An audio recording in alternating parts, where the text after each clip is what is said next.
நீங்க திரு எஸ்பி வேலுமணி அவர்கள் கை தூக்குறீங்க, பேசணுமா? பேசு.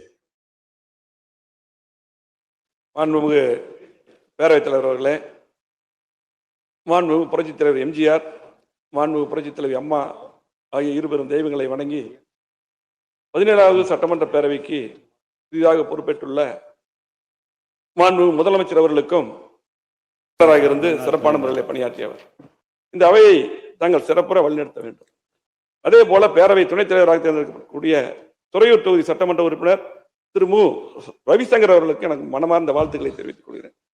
அதே போல தற்காலிக சபாநாயகராக பொறுப்பேற்று சிறப்பான முறையில் பணியாற்றிய கருப்பியா அவர்களுக்கும் வாழ்த்துக்களை தெரிவித்துக் கொண்டு, இன்றைக்கு ஒரு சிறப்பான உத்தரவை போட்ட மாண்பு முதலமைச்சர் அவர்கள் வழிபாட்டு தலங்கள் மற்றும் பொதுமக்கள் கூடுகின்ற இடங்களில் மதுக்கடை இருக்கக்கூடாது என்ற அற்புதமான அறிவிப்பை வெளியிட்டுள்ளார்கள்.